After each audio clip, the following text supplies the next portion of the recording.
presentation connected to the D-Star Radio Scanning Net. Welcome to edition 43, June 19, 2011, and happy Father's Day to all that are to the educational presentation of the D-Star Radio Scanning Net. And tonight we're talking specifically about Field Day. And tonight's topic is Amateur Radio Field Day. Talk the world without a license for the entire weekend.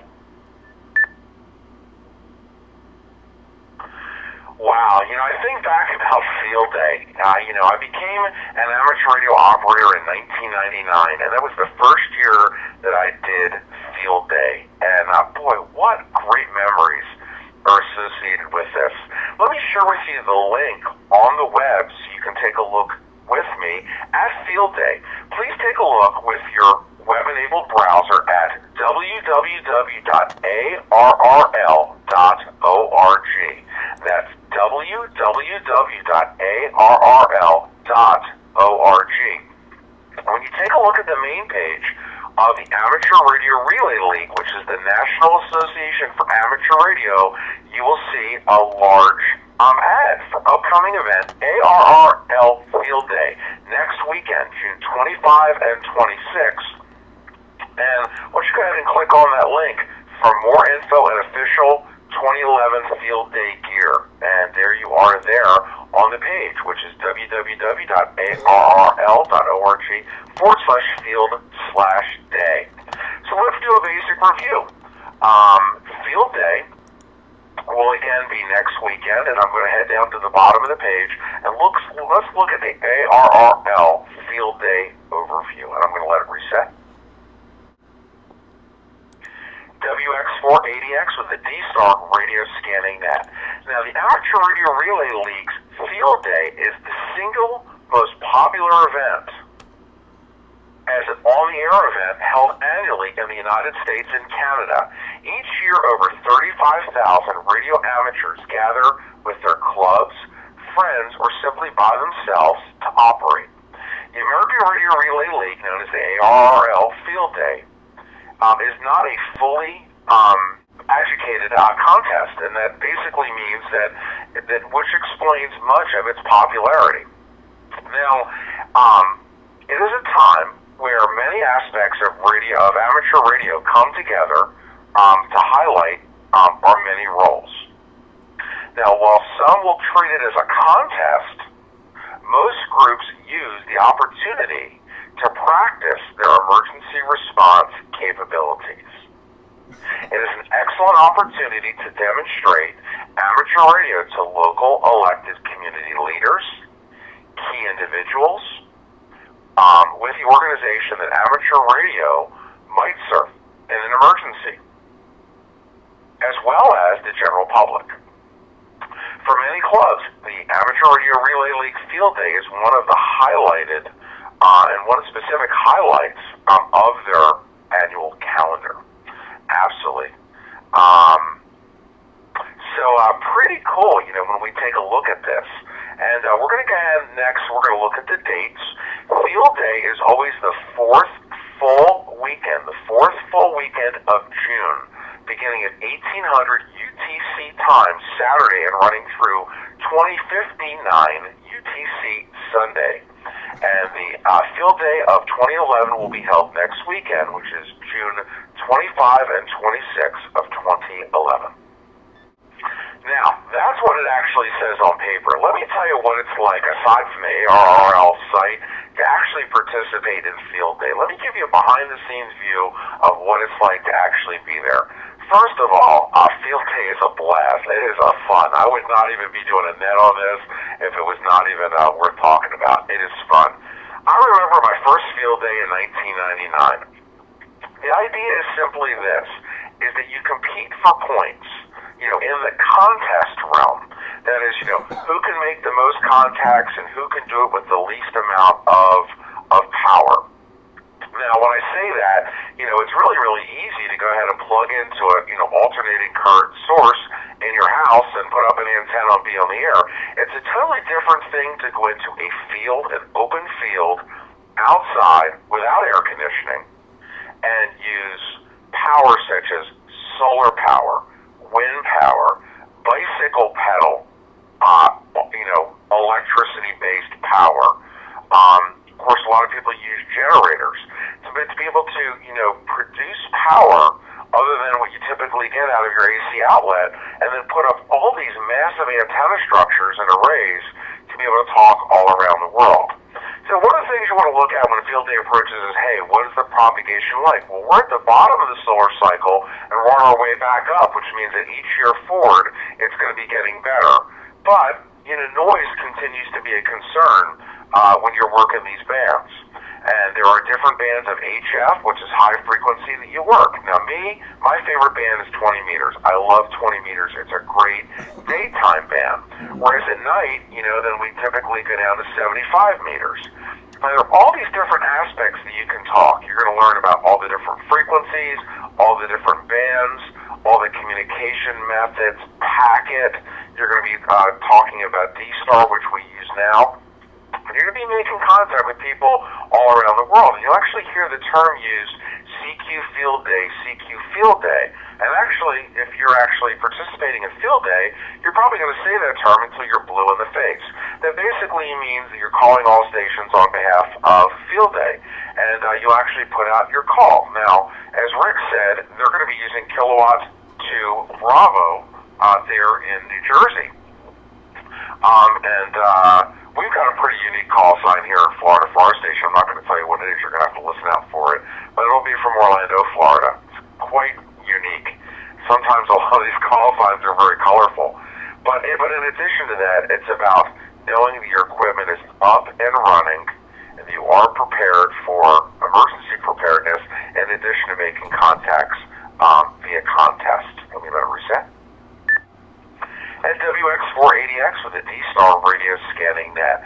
Now, in addition to making the contacts on all different bands and having all of these radios set up and people talking on microphones and wearing headsets and running code, and you may be out in an open field with like a bug screen around you and no air conditioning. You may elect to not tough it out and be in an air-conditioned building.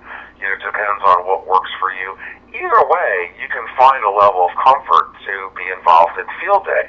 It runs the entire weekend, and I will be up like the full, several hours. One day into the next, the whole overnight. I'll be up, like all day Saturday, all night Sunday. Excuse me, I apologize. Let me repeat that. All day Saturday, up all day, into Saturday night, and then into Sunday as it finishes. And, I'll be up like the 24, 36 hours for the event. And, but the night times are really, really exciting. It kind of gets a little bit quiet. The band conditions change. And all of a sudden, you will feel the band conditions change, and you will sense that certain countries are opening up and you can make contact. Because when you're calling CQ Field Day, all of a sudden, nobody's hearing you. And that's kind of sad because you're not making points. But then when people do, you therefore are able to make contact. It's an amazing thing. Now, the problem is the bands get really, really busy, so it's like finding your spot on the VFO, which is, on the tuning wheel, where you belong. You have to stay within certain frequencies on bands per FCC rules. So finding, a spot to camp out to where you're not interfering with another station where everyone's like, hey, you're interfering with, my operations. You kind of have this spot where, everybody and their brother is on ham radio. It's like a pile-up, and you find your spot, and you ask if the frequency's in use, and it's not, you start calling CQ Field Day. You got someone there that logs your contacts. You have an electronic logging system, and all these contacts are turned into points. It happens to do with your station and how your stations run regarding the power settings that you use. You get more points if you're running just solar or wind power or bicycle power than using a generator, and then of course the lesser amount of points for AC. And of course the more bands you work, so on and so forth, you have people there at your station, and there are all these rules you got to follow, but it's really, really cool to sit back and watch. In addition to that, I think it's just also the hospitality, which is there are people that come out, wives of hams that come out and cook, and they make some amazing food. It's kind of like a big picnic, and you've got so much food that's coming out of your ears. It's amazing. Sometimes they'll even bring out a whole pig and roast an entire pig on a spit. And that's actually what they did. My first amateur radio field days actually roasted an entire pig. Never seen that done before, but the food food was amazing. And WX480X with the D-Star Radio Scanning Net. So remember, what is Field Day about? Field Day is promoting amateur radio to people that are not in amateur radio, to make them aware of it and to show them of all the goodness that comes out of amateur radio, that in times of emergency we can talk pretty much the world over. And again, remember, as I said, it's a very, very horrific feeling knowing that we're in a wireless society to look down at your cell phone and see no service. You know what that means? You're not making any calls. I know that rarely happens, but when you see no service in your cell phone, it is not a good thing. And then all of a sudden, you want to listen to public safety communications on your scanner, and their towers are damaged because of a natural disaster. Nobody's talking. No one's communicating. It's a very stressful, horrific event. But to know that I could take a portable station that I have pre-packaged in a suitcase, like an electronic suitcase, out there with me, and take a rock and a slingshot and run a long wire 50 feet in the air over a tree and run an antenna called a dipole, or run just a long wire and then tune it and use a battery and make communications all around the world in the event of a real disaster, that means I'm talking and other people are not. And it's very, very valuable to public safety officials to restart communications and to foster communications to loved ones that wonder, hey, they got hit in Orlando, Florida. This is just statistically, and this is only a mock demo by saying this, that there was this disaster in Orlando, Florida, and oh my God, is my family okay? And God forbid that happens, but when it does, you have to have the training. Normally it's called Amateur Radio Emergency Services, or ARES training, which I am ARES certified to be able to go out and make these communications.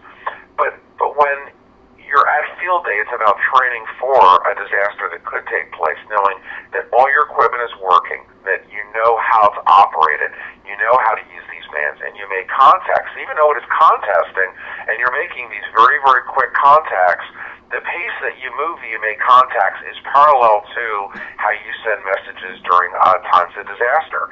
In addition, there's a lot of food and a lot of fellowship, and you have a chance to catch up with other hams about how their life's going and how their families are doing. But I love calling CQ. I love the adrenaline rush. I love calling CQ Field Day. I love being behind the mic. I have my own collection of specialized mics that I use, headsets, and I bring them out there. People take time to bring their radios out, their pristine radios, out of their shack and put them in the middle of nowhere. But it's just, it's always preserving the hobby and just knowing that during times of disaster, we have an ability to communicate. Always remember, knowledge is power. So that will be our educational session for tonight. So again, I want to encourage you to take a look at the Amateur Radio Relay League's website at www.arrl.org. There's the official 2011 Field Day gear. Definitely check it out. And the setting is GOTA, or Gotta Get on the Air. And you'll see that used a lot. That's GOTA as a way to promote getting on the air. And you'll see even in their store, they've got an official polo shirt, a hat, but I highly recommend the collector's pin. The official 2011 Field Day pin, to wear it proudly. It's 7/8 of an inch by 1 1/8 inch. It's a $5 pin, and the graphics on it are incredible. There's an amateur radio operator with a backpack on and a directional Yagi antenna off to his right with the sun setting over the mountains. It's a really, really beautiful pin. They also have a poster pack as well.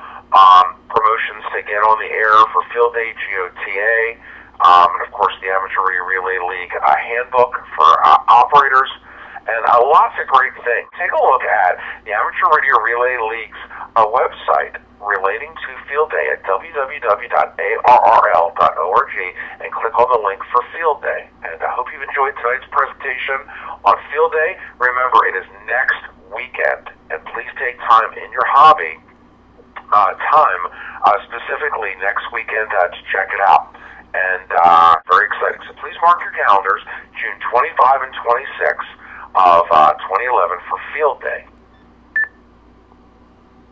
All right, that'll conclude tonight's educational presentation on Field Day. Here is WX480X with the D-Star Radio Scanning Net. Does anyone have any questions regarding tonight's presentation? If so, please call now.